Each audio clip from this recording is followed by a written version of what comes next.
The Nun II is directed by Michael Chaves and stars Tessa Farmiga, Storm Reed, among others. And this story is set in 1956 France, where a murder of a priest takes place, and it's up to Sister Irene from the first film in order to investigate what's going on. And she discovers that the villain, the nun known as Valak, has returned, is now stalking these kids at a boarding school, and she has to race to get against time to try to stop Valak, while also uncovering this ancient relic that has something to do with the nun as well. Now I'll leave it there because that's a major spoiler that kind of goes into more detail on it. But I'll leave it there because that kind of goes into more, that becomes a pretty crucial plot point later. Now here's a little backstory. Now this movie was directed by Michael Chaves, who actually directed a couple of the other entries in the Conjuring universe, including The Curse of La Llorona and also the third Conjuring film. And I was not a really big fan of The Curse of La Llorona. I thought that was definitely the worst of the franchise. And I've been an avid fan of the Conjuring films for a long time, ever since I saw the first film. And it always just seemed like, for the longest time, that the first two movies, especially when it was dealing with James Wan on the helm, writing the films and stuff, and also directing the first two, it seemed like when we got into the spin-offs, including the Annabelle series, that it's like they always kind of struggled trying to go into their route, trying to bring in the same kind of momentum and success like the first two films did.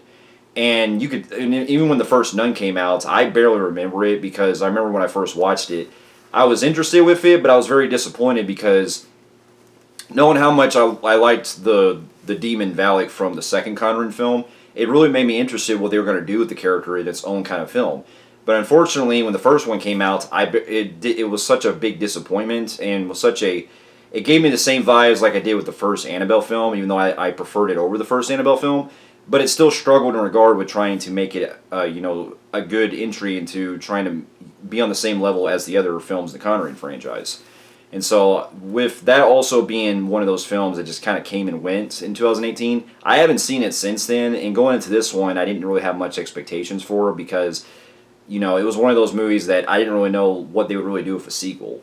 But then again, with my surprise with how they did with the Annabelle sequels, including Creations and Annabelle Comes Home, I figured that they might have the success like they did with those and actually seem like they're getting better with each entry when they work on the sequels to the spin-offs. And lo and behold, upon seeing the film, I can say that while this movie was an improvement from the first film, unfortunately it does suffer from a lot of the same mistakes like the first one also had that unfortunately it seemed like they didn't really learn much from.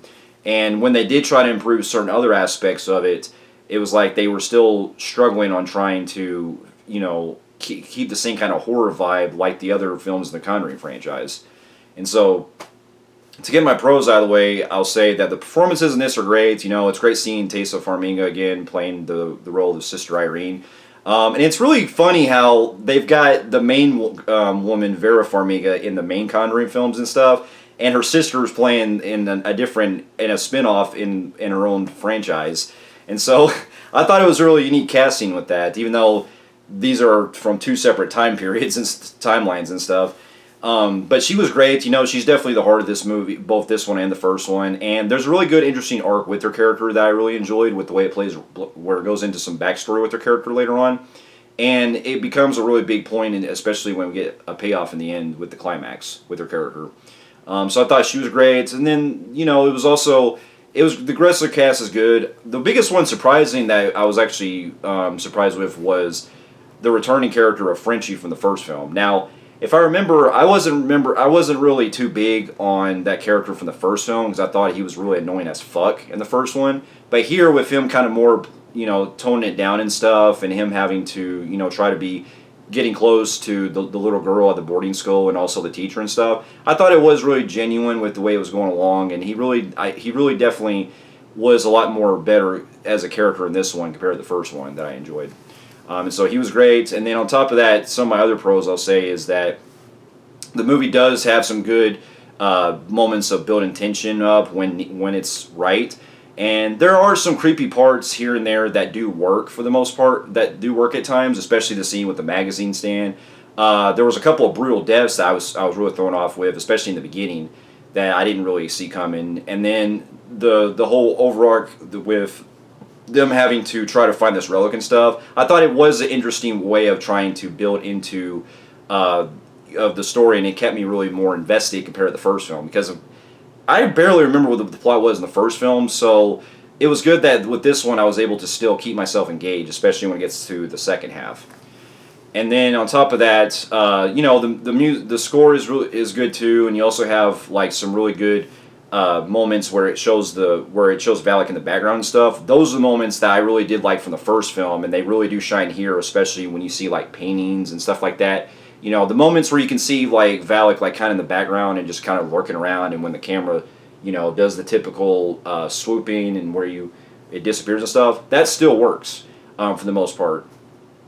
But then, if I have to get into some of my cons, I will have to say that, unfortunately, much like the first film, it does suffer from a lot of jump scares that happen that you kind of can see coming at points, and there is also a really bad thing with going with the pacing this, like the first film, because it feels like it gets into really, like the first half, I was really not really giving a shit what was going on. In fact, there were moments where throughout I was actually wanting to fall asleep because I just really didn't really get where the movie was really.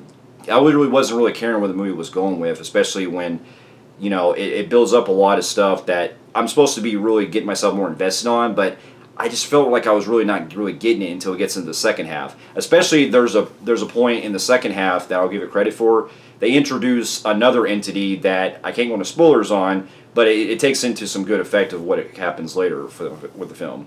And another thing, I felt like the climax went on a little too much, kind of dragged on a little too much toward the end, and it could have been a lot more better, not really want to say rush or anything, but a lot more better pace of the way it goes. Because it seems like, they struggle in the first half, and then when they get to the climax that, things are getting a lot more slower than usual. Or it kind of dragged out a little too much. So I think that if you really could have trimmed out maybe 15, 20 minutes or so of the movie at least at length, you probably could have had better pace of this, because this did not need to be almost 2 hours long. And another thing, I felt like that, even though Valak's presence is known throughout the film, I felt like with doing the whole possession stuff and all that, and doing other things where Valak is trying to, get closer to get into the relic and stuff like that, it makes sense, but at the same time, it's like you don't really see much of her on screen like you would expect it to. And so I think that was kind of a missed opportunity, especially when you're trying to really build something more up that's supposed to be, going to more of that route. And so, even though we do get an interesting climax that does, pay off some certain things in the right way, it feels like that they should have really took more advantage and showcase and more of what Valak could do. And so that was, overall, though, I can say that I still think that it was still a slight improvement with the first one, especially with the way it plays out with its story to some regards, but unfortunately, it still suffers the same mistakes in the other areas that hold it back. And so with that, I'm going to give the movie an extremely low average Joe on the Film Freaks meter. So for those of you who have also seen The Nun II and the first Nun and the other films in the Conjuring franchise, let me know in the comments below what you thought about it. And thank you so much for watching, and I'll see you in my next review. I'll see you later.